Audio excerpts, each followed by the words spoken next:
Breaking news. తెలంగాణలో మొదలైన శాసనసభ సమావేశాలు ఎన్నడూ చూడని విధంగా తెలంగాణ శాసనసభ సమావేశాలు మొత్తం మీద రచ్చరచ్చే ఉండబోతున్నాయనేది చాలా క్లియర్గా అర్థమవుతా ఉన్నది. కేసీఆర్ సైతం అసెంబ్లీలో అడుగుపెట్టబోతున్నారు. ఇప్పుడు ఆయన నందినగర్ నుంచి బయలుదేరి అసెంబ్లీకి కూడా చేరుకున్నారు. అసెంబ్లీ ఆవరణంలో ఆయన చేరుకున్నట్టు తెలుస్తా ఉన్నది. కాసేపట్లోనే అసెంబ్లీ సమావేశాలు అనేది మొదలు కాబోతున్నాయి. కాబట్టి అసెంబ్లీ సమావేశాలు ఎంత వాడివేడిగా జరగబోతున్నాయి అనే దానిపైన ఇప్పుడు చర్చ నడుస్తూ ఉన్నది. ముఖ్యంగా కేసీఆర్ గారు అసెంబ్లీలో అడుగు పెట్టడంతో అటు ప్రతిపక్షాల్లో ముఖ్యంగా జాగ్రత్త పడుతున్నట్టు కూడా తెలుస్తూ ఉన్నది.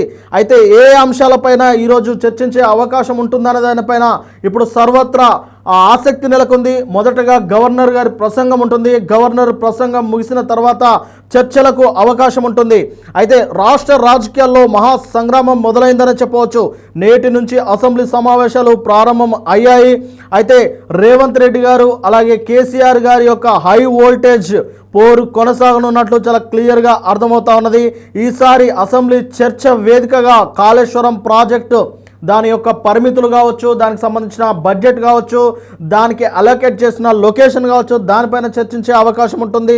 అలాగే రాష్ట్ర వ్యాప్తంగా ఉన్న యూరియా కొరతపై చర్చించే అవకాశం ఉంటుంది. అలాగే కాంగ్రెస్ ప్రభుత్వం 6 గ్యారెంటీల అమలు విషయంలో ఎన్ని అమలయ్యాయి, ఎన్ని అమలు కాలేదు అనే దానిపైన ఇప్పుడు చర్చించే అవకాశం కనిపిస్తూ ఉన్నది.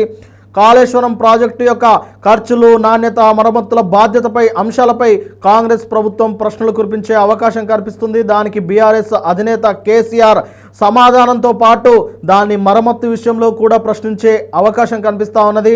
అలాగే రైతుల గురించి ముఖ్యంగా యూరియా కొరత దీనిపైన మాట్లాడే అవకాశం కనిపిస్తూ ఉన్నది. ఇది యూరియా కొరత అనేది ఇటు ప్రతిపక్షాలకు ప్రధాన అస్త్రంగా ఉండబోతుంది అనేది చాలా క్లియర్గా అర్థమవుతా ఉన్నది.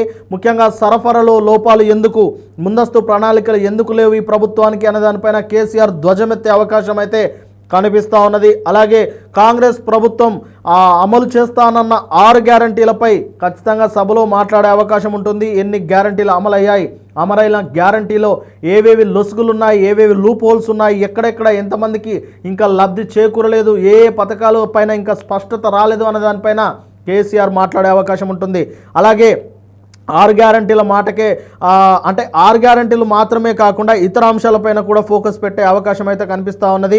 ముఖ్యంగా కేసీఆర్ గారికి ప్రధాన అస్త్రాలుగా ఉన్నాయి యూరియా కొరత అనొచ్చు, అలాగే 6 గ్యారంటీలు కావచ్చు. ఇక వీటితో పాటు నదీ జలాల వ్యవహారం అనేది ఎంత హాట్ టాపిక్గా మారిందో గత 2-3 రోజులుగా మనం చూస్తూనే ఉన్నాం. కాబట్టి నదీ జలాల వ్యవహారంపై తెలంగాణకు వచ్చే వాటా ఎంత, కాంగ్రెస్ ప్రభుత్వం ముఖ్యంగా నీటిపారుదల శాఖ మంత్రి ఉత్తమ్ కుమార్ రెడ్డి ఎందుకు 45 టీఎంసీలకే ఆయన సంతకం పెట్టారు అనే దానిపైన కేసీఆర్ ధ్వజమెత్తే అవకాశం అయితే కనిపిస్తూ ఉన్నది. చూడాలి మరి.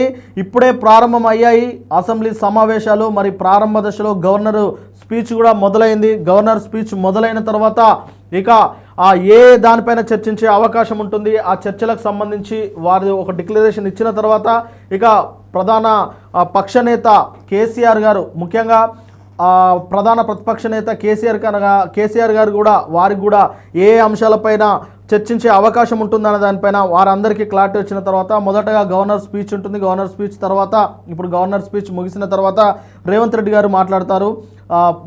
సభాపతి తర్వాత రేవంత్ రెడ్డి గారు మాట్లాడతారు. రేవంత్ రెడ్డి గారు ఉపన్యాసం తర్వాత ఇక దేనిపైన చర్చిస్తారు, ఎవరెవరు మాట్లాడతారు అనేది వేచి చూద్దాం.